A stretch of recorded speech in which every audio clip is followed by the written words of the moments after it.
నాదర్గుల్ భూముల దగ్గర ఉన్నాం ఇప్పుడు మనం 2-3 రోజుల నుంచి. ముఖ్యంగా బీఆర్ఎస్ పార్టీ మాజీ మంత్రి హరీష్ రావు గారు చెప్పారు కదా 7,000 కోట్ల కుంభకోణం జరుగుతుంది భూమిలో అని. అదే భూమిలో ఉన్నా ఇప్పుడు నేను. నిన్న మొన్న రాక ఆ మాటకొస్తే 2-3 ఏళ్ల ముందు వరకు కూడా మేము ఈ పొలాలు మొత్తం పండించుకున్నాం, పంటలు చేసుకున్నాం.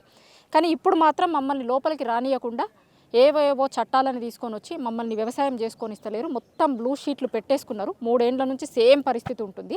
నిజానికైతే ఈ భూమిని మేము చాలా ఏండ్ల నుంచి సాగు చేసుకుంటున్నాం. లెక్కల ఇది ప్రొహిబిటెడ్ ల్యాండ్ కింద చూపిస్తుంది. ఆ లెక్కలకైనా కూడా మరి వాళ్ళకి ఎట్లా అధికారం ఉంటుంది ఈ భూమి మాదే అని చెప్పేటందుకు? మా దగ్గర నుంచి భూములను ఎట్లా గుంజుకుంటారు? ఇది ప్రొహిబిటెడ్ ల్యాండ్ కింద చూపిస్తున్నది అని కొంతమంది అంటున్నారు. కోర్టులో తేలాల్సి ఉంది. అది కోర్టులో తేలాల్సి ఉన్నప్పుడు మరి ఈ షీట్లు వేసి మొత్తం మనుషుల్ని పెట్టి లోపలికి రైతుల్ని రానియకుండా అడ్డుకునేటువంటి హక్కు వాళ్ళకు కూడా లేదు కదా లెక్కకైతే. అసలు రైతులు ఏం చెప్తున్నారు, వీళ్ళకి ఎందుకు ఇబ్బంది అవుతుంది? ఈరోజు కూడా మనం ఇప్పుడు ఇక్కడికి వస్తున్న టైంకి మొత్తం పోలీసుల వెహికల్స్ నేను మీకు విజువల్స్లో యాడ్ చేసే ప్రయత్నం చేస్తాను. మేము తీసుకున్నాం. లోపలికి వస్తున్నప్పుడు ఒక పోలీస్ వెహికల్ బయటకు పోతుంది. వీళ్ళు ఇక్కడికి వస్తున్నారు అని తెలిసి పోలీసులు చిరు ఒక్కసారి కెమెరాని ప్యానింగ్ చేసి చూపిస్తాను నేను మీకు. అక్కడ కనిపిస్తున్నారు కదా, మొత్తం బౌన్సర్లను పెట్టి లోపలికి ఎవ్వరు రాకుండా ఈ ఊర్లకి సంబంధించిన వాళ్ళు వీళ్ళు మేము మా భూములు మేము సాగు చేసుకుంటాము అని వస్తాము అని అంటే మొత్తం బౌన్సర్లను పెట్టి లోపలికి రానియకుండా అక్కడ బ్లూ షీట్తో మీకు కనిపిస్తున్న దగ్గర ఎంట్రన్స్ గేట్ ఉంది. ఆ గేట్ మొత్తం క్లోజ్ చేసి ఉంటుంది. ఎన్ని ఎకరాలు అయితే ఉందో ఆ ఎకరాలు మొత్తం బ్లూ షీట్లతో మొత్తం కవర్ చేసిర్రు. దగ్గర 300 ఎకరాలకి మొత్తం షీట్లు వేసి కవర్ చేసిర్రు. ఇంకా దారుణం ఏంటంటే ఇంట్లో దగ్గర 3 గుళ్ళు ఉన్నాయి. గుళ్ళకి కూడా లోపలికి బోనిస్తలేరు అని చెప్తున్నారు ఈ ఊర్లో ఉన్నటువంటి రైతులు. చాలామంది ఉన్నారు నాతో పాటు. వాళ్ళ దగ్గర ఆధారాలు కూడా ఉన్నాయి. వాళ్ళ దగ్గర ఉన్నటువంటి భూముల పేపర్లు కూడా మీకు చూపించే ప్రయత్నం చేస్తా. వాళ్ళు ఏం చెప్పాలనుకుంటున్నారు, ప్రభుత్వానికి ఏం విన్నవించుకోవాలనుకుంటున్నారు, వాళ్ళు ఏం కావాలనుకుంటున్నారు, అన్నింటినీ రైతులతో మాట్లాడదాం ఒకసారి మనం. చాలామంది ఉన్నారు ఇక్కడ, వీళ్ళతో మాట్లాడించే ప్రయత్నం చేద్దాం. అమ్మ, అసలు ఏంది సమస్య? మాకు రాణిస్తలేరు లోపలికి అని మీరు అంటున్నారు. ఏం చెప్పదలుచుకున్నారు మీరు? మీకు ఉన్నటువంటి కావాలనే బాధపడుతున్నాం మేడం. భూమి అయితే ఖచ్చితంగా మాకు రావాలి. ఇప్పుడు 80 ఏళ్ళ సంధి చేసిన భూమి మా మామలు చేసిర్రు. మేము చేయబట్టి కూడా 40 ఏళ్ళు ఇప్పుడు మేము చేయబట్టి కూడా. మరి నిర్ణయాలకు వచ్చి భూమి ఏమో ఇంద్రమ్మ ఇచ్చింది మా మామలకు, మా అత్త మామ కొట్టుకొని చేసిర్రు. మేము పన్నులు కట్టుకుంటా అవి చేసుకుంటే మేము రైతులు జొన్నలు పండించినాం. పుంటి కూర, జొన్నలు, కాయిందాలు అన్నీ పండించుకుంటా మేము చేరినాం. ఇప్పుడు నిర్ణయాలకు వచ్చి పాన్సర్లు పెట్టి ఈ రేకులు వేసి మమ్మల్ని రాకుండా చేస్తారు మేడం. మరి ఏమన్నా అంటే రేకులు వీళ్ళ పాన్సర్ని చూస్తాం. మళ్ళీ అంటే పోలీసులకు అంటే మేము ఇక్కడికి వచ్చినామా మా ఎంకనే పోలీసులు దాక్కుతూనే ఉంటారు. ఇక మమ్మల్ని అడ్డుకుంటారు. ఇక ఏం చేయను. ఇప్పటికే 10 సార్లు నడువురి అంటారు. మరి ఎట్లా చేయాలి? ఇప్పుడు మీరు వస్తారని అట్లా అన్నగా నడువురి ఇంతసేపు ఉంటారు. నడువురు లేకుంటే పోలీస్ స్టేషన్ కోరి మరి పట్టుకోపోయి అందరు పట్టుకోపోయి పోలీస్ స్టేషన్లో కూర్చోబెట్టారు మమ్మల్ని. ఉంటామా అన్నీ? మరి ఎట్లా చేయాలి మేడం చెప్పు? మీరు ప్రభుత్వంకి లేకపోతే ఆర్డీఓకో కలెక్టర్ అన్ని ఇచ్చేసారు మేడం. అంతా తిరిగినాము, అన్నీ తిరుగుతున్నాం. తిరగబట్టి కూడా 3-4 ఏళ్ళ సంది తిరుగుతున్నాం మేడం. 3-4 ఏళ్ళ సంది తిరుగుతున్నాం. 20 సంవత్సరాల సంది మమ్మల్ని అడుగుతున్నావు. ఇప్పుడు మేము బాధలు పడుతూనే ఉన్నాం మేడం. ఎన్నడో సంతోషం లేదు మాకు ఈ భూమితోటి. చిచ్చు పెడుతుండు అందులో ఎవరో ఏమో కానీ చిచ్చు పెడుతురు మమ్మల్ని. ఇప్పుడు కొయ్యోరోడు అంటే ఆడోడు అంటే ఈడో అంటే మాకేం తెలుసు వాళ్ళది? మా భూములు చేసుకొని బత్తోళ్ళకు గాలి గీలు మాకేం తెలుసు? ఇప్పుడు భూముల రేట్లు ఎక్కువ అయినాయి, రేట్లు పెరిగినాయి కాబట్టి దీనికి కొత్తగా రోజు ఒకరు కొత్త వాళ్ళు మారుతారు, రావుడీలను పెడతారు, పేర్లు మారుతుంటాయి. ఆడికి వచ్చి ఏమైనా చేద్దామంటే కూడా మనం రానియరు. గుడి కాడికి వచ్చి ఆల్పోషమ్మ గుడి ఉంది, నింగమయ్య గుడి ఉంది, పెద్దమ్మ గుడి ఉంది, హనుమానులు ఉన్నారు. వాళ్ళ దగ్గరకు వచ్చి పూజ చేద్దామంటే కూడా రానియరు. పోలీసు వాళ్ళు అడుగుకుంటారు మేడం మమ్మల్ని. పోలీసు వాళ్ళు అక్కడ ఫాన్స్ వాళ్ళు. మరి ఏం చేసుకుని రానియరు. ఇక లేవు చుట్టుముట్టు ఉన్నాయి రోడ్డు. ఇట్లనే ఇగో ఇట్లా గేట్లు పెట్టుకుంటారు. గేట్లకి వెళ్ళి రానియరు. గేట్లు పెట్టుకుంటారు. నేను అది పెళ్ళి 22 సంవత్సరాలు అవుతుంది మేడం. మా మామ పేరు బోన్ యాదయ్య. మా మామ చేసిండు, మేము చేసినాం. కందులు పండించినాం, పుంటికూర వేసినాం. పుంటికూర తీసుకొని రైతుకు మార్కెట్కి పోతాం, మదనపేటకు.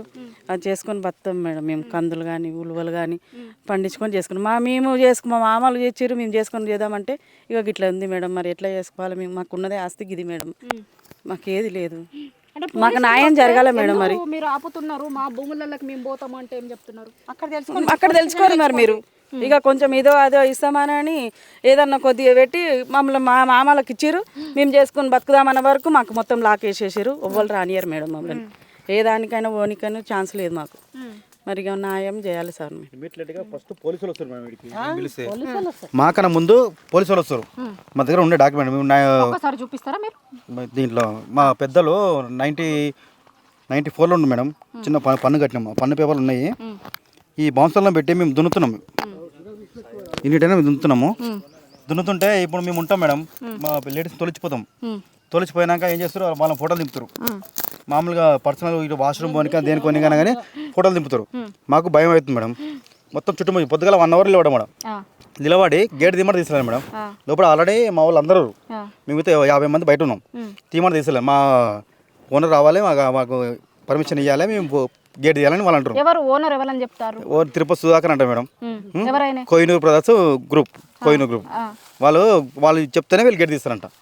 అలా లోపల పోలీసులు అందరూ ఇమీడియట్గా ఫస్ట్ పోలీసులు వస్తారు మేడం. పోలీసులు లేకపోతే మేము మా అంతలో మేము దున్నుకుంటాం మేడం. మామూలుగా ఇప్పుడు మా తాతలు దున్నిరు, తర్వాత మా డాడీ దున్నిరు, ఇప్పుడు మేము దున్నుకుంటున్నాం. దున్నుకుంటే ఇప్పుడు ఎవరెవరు వచ్చేసి మొత్తం కబ్జా చేస్తున్నారు మేడం. అది పరిస్థితి. మా భూములు మాకు కావాలి మేడం. మా భూములు మాకు కావాలా మేడం. మా అత్త మామ 70-80 ఏళ్ళ సంది చేస్తారు. మాకు కూడా పిల్లలు ఉన్నారు, చదువుకున్న వాళ్ళు ఉన్నారు, వాళ్ళకి పెళ్ళిళ్ళు అయితే లేవు, ఏం ఆస్తులు ఏవి లేవు. అసలు మేము దీని మీదనే ఆధారపడి బతుకుతాం, మేము మా పిల్లలు మా కుటుంబం అంతా. ఇట్లా చేసారు మేడం. అసలు చాలా దౌర్జన్యం చేస్తారు. పోలీసు వాళ్ళు మాకంటే ముందే పోలీసు వాళ్ళు వస్తారు. ఇందాక కూడా మీరు వెళ్ళురామా, మీరు వెళ్ళిపోరు అంటారు. వాళ్ళకేం అవసరం మేడం వెళ్ళిపోమననికే? మా భూమి మా ఇష్టం, మేము ఉంటాము ఉండము ఏమైనా చేసుకుంటాం. వాళ్ళు ఎవరు అననికే? అందరు కుంభకోణమై ఇట్లా చేస్తారు మేడం. బీదోళ్ళని నాశనం చేయనికే చూస్తారు. ఇప్పుడు ఎన్ని రోజులు అవుతుందమ్మా ఇట్లా చేయబట్టి పోలీసులు వచ్చి మిమ్మల్ని మీరు వెళ్ళిపోరు? 4-5 సంవత్సరాల సంది ఇదే సంగతి అవుతుంది మేడం. అసలు రానియరు, చేయనియరు, లాకేసుకుంటారు, బౌన్సర్లు పెడతారు. ఇక లేడీస్ బౌన్సర్లు, జెంట్స్ బౌన్సర్లు. ఇక భయం మా భూములు కదా అని అంటే ఏం చెప్తారు? మావి ఇవి కంపెనీలు వచ్చినాయి, మీవేం లేవు, మీది గవర్నమెంట్ హ్యాండ్లీ, అది మాదే అన్నట్టే ఇట్లా చేస్తారు. ఇక చాలా భయప్రాంతులకు గురి చేస్తారు. మేమైతే అంత పెద్దగా ఏం చదువుకోలేదు, మమ్మల్ని చూసి అంది అన్యాయం చేసి ఇట్లా చేస్తారు. ఇక మొత్తం అన్యాయానికి ఎగబడ్డారు. అయితే ఇట్లా ఈ తాళాలు వేసే ఉంటాయి, లోపలికి రావాలంటే రానియరు మేడం. ఇక ఆ ఊరైనా కూడా ఈ భూమి తీసుకొని నాకంతా పెట్టించింది కూడా మా ఊరే, రాగన్నగూడెంలో సుభాకరే. మమ్మల్ని అంత గరీబోళ్ళు ఉండరు, వీళ్ళకి న్యాయం చేయాలి, వీళ్ళు బతరేమన్నా లేదు, వీళ్ళు బతకొద్దు, ఇక వీళ్ళు మొత్తం నాశనం కావాలి, గవర్నమెంట్ మొత్తం ఈ పేదలంతా వీళ్ళు కావాలి, మేము పెద్ద బిల్డింగ్లు కట్టుకొని మేమే ఉండాలి అని మొత్తం అట్లా లాకేసారు మేడం. మొత్తం చుట్టుముట్టు చేస్తారు. అందరు అసలు పెట్టిరు, గొవ్వలు రానియరు. ఇక మేము ఎట్లా బతకాలి మరి? మా పిల్లలు అయిపోయింది, మరి మాకు ఆస్తులు లేవు, మరి మేము బతికేది మా మామల ఆస్తున్నది ఇదే మేడం. మరి మేము ఎట్లా చేసుకోవాలి, బతకాలి? ఉన్నది అట్లకెళ్ళి పోదామంటే ఇటకెళ్ళి రానియరు, ఇటకెళ్ళి రానియరు, అటకెళ్ళి రానియరు. మీ ఇద్దరు వస్తే ఏడగొట్టి చంపుతారో ఏమని మాకు భయం. ఇక చేసుకొని బతారు. ఇక మేము ఇచ్చినాక ఎవరికి 1000 లక్షలు ఇచ్చినామా, ఇవి ఇస్తాము అని ఏదన్నా చేద్దామని చూస్తారు. డోర్ తీసేది లేదు పరిస్థితి. నువ్వు చెప్పమ్మా, ఇప్పుడు ఇక్కడ పొలం కనిపిస్తుంది కదా, అది వేరేదా? ఇక్కడి వరకేనా వాళ్ళు చెప్తారు? పొలం అది రైతులు చేస్తారు. గడ్డి కూడా పండించారు ఇక్కడ. పొలం కనిపిస్తుంది అది వేరే వరకు. ఇంతమంది రకరకాల అప్పుడు మా మామలు అయితే శనగలు కూడా పండించారు మేడం. ఇలా పల్లి తోట కూడా వేసారు. అప్పుడు జొన్నలు పండించారు, ఆమ్దాలు పండించారు. మా మామలు అత్తలు అప్పుడు కూడా పండించారు. వాళ్ళందరూ మమ్మల్ని రాణిస్తలేరు. ఇగో గణేట్ పెట్టి, ఇప్పుడు వాళ్ళకు రూల్స్ లేదుగా మేడం, గణేట్తో గోడ పెట్టడానికి. అగో గణేట్ పెట్టి మొత్తం చుట్టుముట్టు గణేట్ పెట్టి అది పెడుతున్నారు మేడం. ఇక సాటుంగా పెడదామని అది పెట్టి ప్రొద్దుగాలు వచ్చి ఎండల 3 గంటలు నిలబడ్డాం మేడం. 3 గంటలు నిలబడితే రానిస్తలేరు. దూపు అవుతుంది. అక్కడ మోటార్ వస్తుంది, దూసుకొని వస్తే గేట్ పోయింది మేడం. దూసుకొని వచ్చినాం మేడం. మేము అస్సలు రానివ్వట్లేదు. మీ భూములో ఇవి? మా భూములో ఇవి. మేము 1-2 లక్షల ఆశ చూపించి మమ్మల్ని ఇంత మోసం చేసింది మేడం. మేము సాగు మీదనే ఉన్నాం మేడం, సాగు మీదనే ఉన్నాం, పండిస్తూనే ఉన్నాం మేము. ఇప్పుడు వాడు రానియకుంటే ఇప్పుడు మొత్తం ఇట్లా చెట్లు మొలిచినాయి. వాళ్ళకి భయపడి రానియకుండా